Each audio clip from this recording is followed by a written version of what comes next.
Nak jawab yang tu, saya ingat nak kongsi apa yang disebut oleh Fadilatul Syekh Dr. Ali Jumaah Hafizahullah. Dia kata punca kadang-kadang masyarakat melihat ada jurang antara agamawan mengulas sesuatu isu dalam kehidupan manusia ni, pun juga berpunca daripada agamawan itu sendiri. Ya.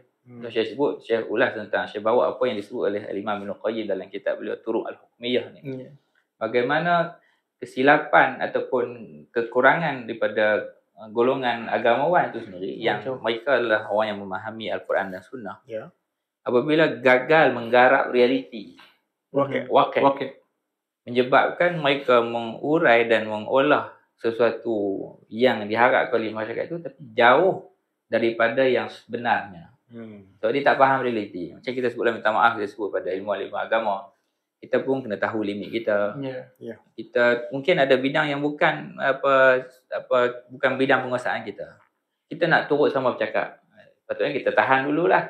Kita fahami dulu segala perkara yang berkaitan dengan bidang itu, barulah kita berbicara.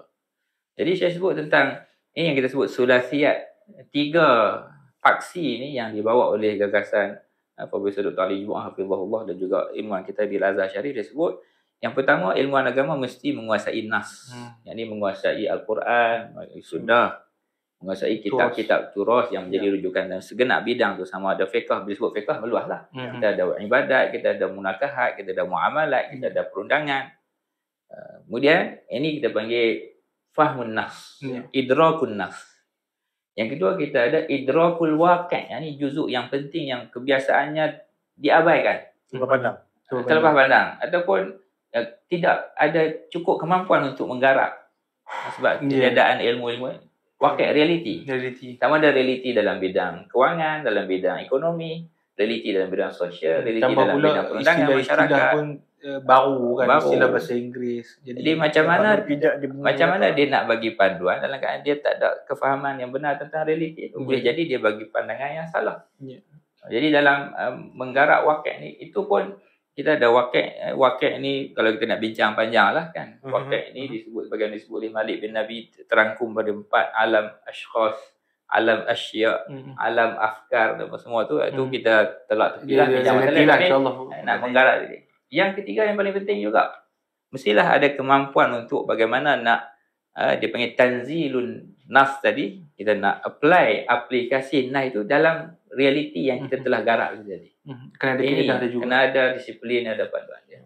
Yang ada kemampuan inilah barulah dia boleh menjadi agamawan yang disebut mustanir tadi, yang boleh bawa panduan yang kita pun sebut ni, kita pandang ke hadapan, kita nak ke situlah insya-Allah.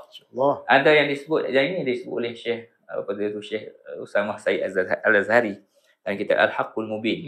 Ramai yang dakwa kita nak bawa agama, nak bawa Islam dalam panduan Islam dalam ekonomi, tetapi kecacatan ataupun kekurangan dalam aspek-aspek inilah. Faham nasnya pun qasir. Faham nas pun dah down. Walaupun dia klaim dia sebagai agamawan, orang agama, tapi usul fiqhnya ke mana, penguasaan bahasa Arabnya ke mana. Jadi dia faham, dia rasa dia faham agama pun salah. Faham realiti pun kita kata cacat. Jadi macam mana dia nak nak menemukan antara nas dengan realiti kita tadi. Saya bagi contoh. Sepatutnya kalau kita nak sebut apakah panduan Islam dalam bab ekonomi, kita kena kumpulkan agamawan-agamawan kita yang mahir dalam bidang muamalat. Penguasaan dalam bidang muamalatnya kukuh, usul fiqhnya kukuh, qawaid fiqhnya kukuh, fiqh muamalatnya kukuh.